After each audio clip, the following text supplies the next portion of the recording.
Okay, so we're back to do the second reading of the blog post for the argument and persuasion part of the exam.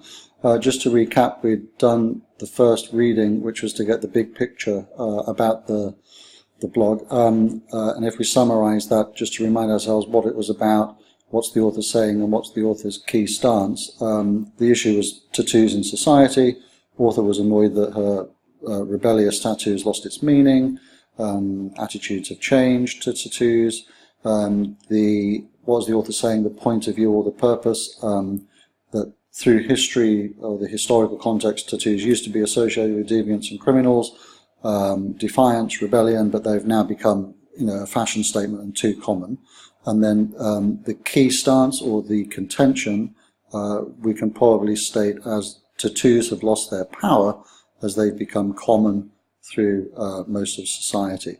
So what we will do is now move on to do the second reading to pull out some other parts from the text, which is the key arguments, and then the audience, and then the tone. So let's carry on with that right now.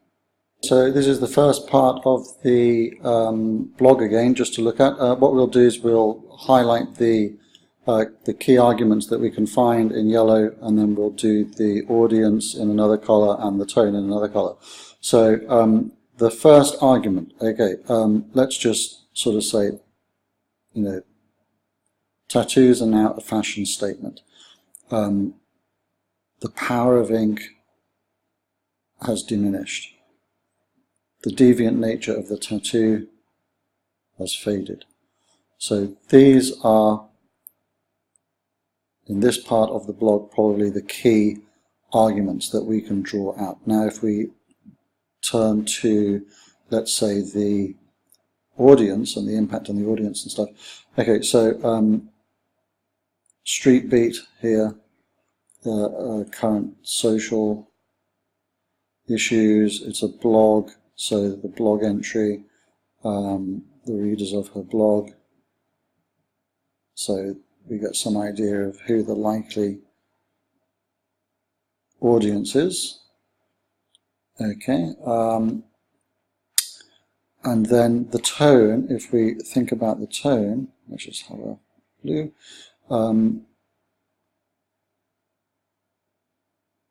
Everyone has tattoos these days, even me. I live near a mega shopping mall, which is a mega shopping centre. And every time I visit, I see enough ink on suburban housewives to outdo the collection in any Australian prison. Sort of humorous, informal tone, usually the sitcom stars and upmarket shoppers began to draw roses, skulls and Latin phrases, a little condescending on their flesh. So again, sort of fairly humorous, but sort of tongue-in-cheek.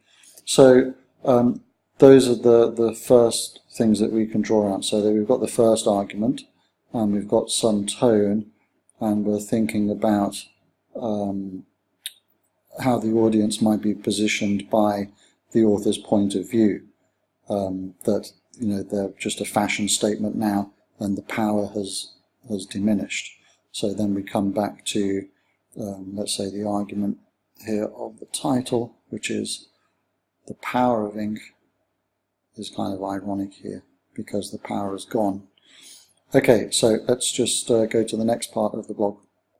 Okay, so here on this part of the blog we can see the next argument. It was not always so. From the earliest times, tattoos almost meant trouble. So here the author moves into a sort of historical background and context. The argument here is through time, tattoos used to mean certain things. Okay, if we think about the tone, probably here, if we start talking about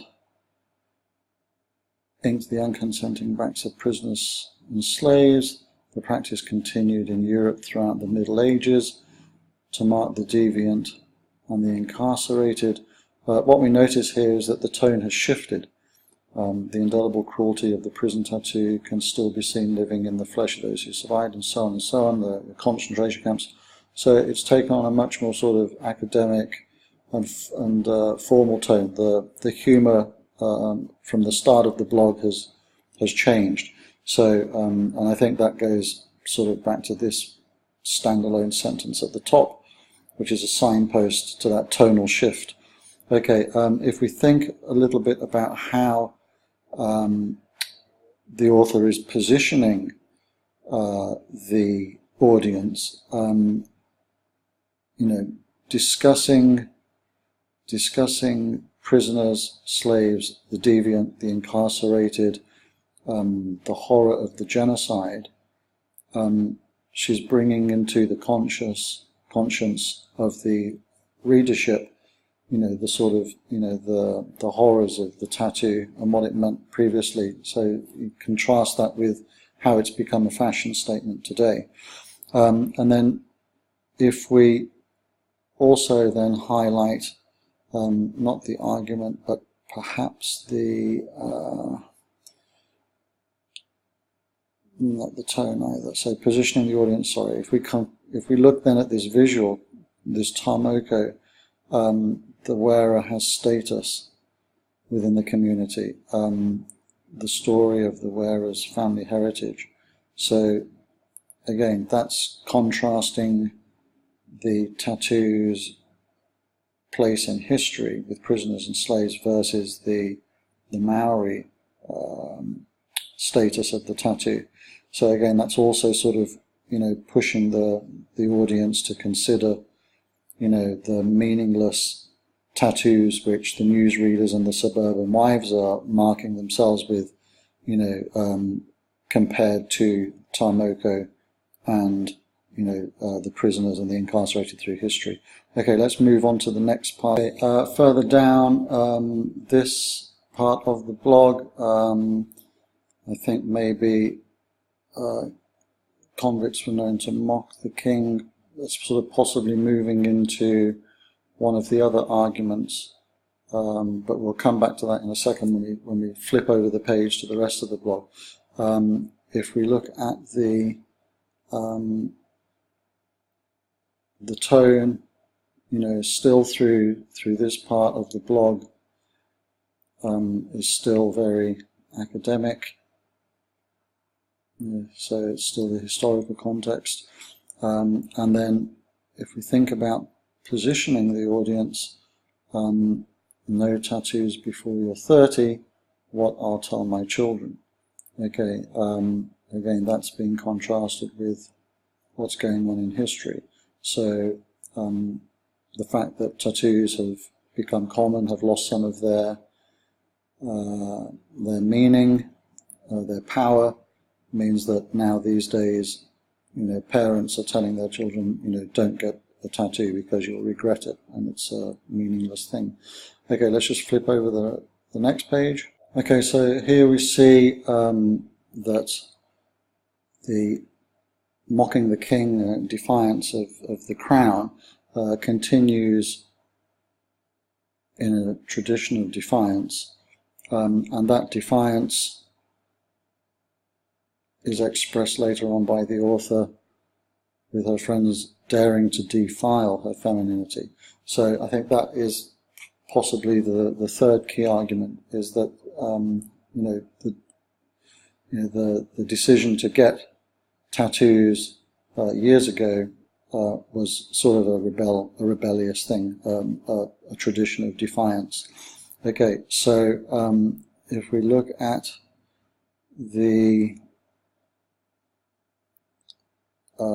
tone here. Okay, let's just have a look. New body modification boutiques is kind of an interesting way to describe a tattoo parlor. A handful of us angry young things had symbols of our gender affixed to our own bodies. Tattoos have now become sexy and even adorn the ankle. of the British Prime Minister's wife. Okay, so the tone has sort of shifted a little bit here again, back to the sort of, sarcasm, a bit of humour. Okay, in terms of positioning the audience, okay, tattoos have now become sexy. Personally, I find this profoundly annoying. Here I am stuck, not with a real memory of pleasures, but an indelible kinship to Britain. So, the author here is saying that the audience, should take note that although it used to be a defiant or rebellious action to get a tattoo, these days it's just become sexy. So there's a lot of meaningless consequence from that. So it's sort of positioning the audience to think twice about getting a tattoo. Okay, and then if we come down to the last paragraph of the blog, the tattoo has been commodified and now performs more as it is fashion's proprietary mark after has been commodified. So there again we're back to the same argument, which sort of links back to the first part of the blog, so repeating itself there. It's difficult, of course, to imagine Simon to marked anyone, man or woman, as a try-hard for a brief moment. However, I did feel the reckless abandon of carnival unfolding my skin. And now I look at the symbol of my rebellion and I see an ornament as ordinary as any other cosmetic quirk. So here again,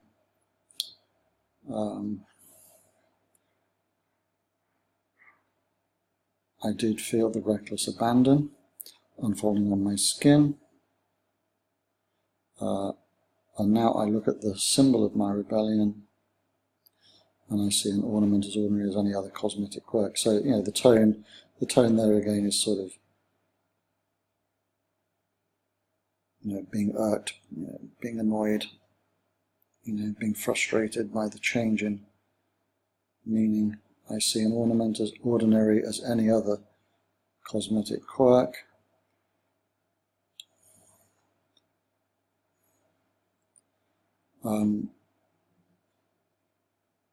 And now, okay, so again there's this reference to tattoos now versus how they were before. I'm not going to look through the responses to this blog yet. We'll just cover that quickly in another tutorial. So that's the second reading. So I think you can see there that the second reading, by focusing on what we think are the key arguments, picking out the key tones through the piece, and the audience, and how the author through the arguments is attempting to try and persuade the audience one way or another. We're picking out the key, the key impact on the audience. This helps us really begin to understand, and hopefully by now, when we come to do the third reading, we're already picking up on a lot of the tools that the author is using to try and persuade. So when we come to do the third reading, hopefully, we'll be able to pick out a lot of quotes and things in order to support these arguments. Okay, so let's finish this second tutorial here, and then we will come back with the third and final one, and then we shall look then about how to write the essay answer, the next sort of key skill that you need. Okay, thanks a lot.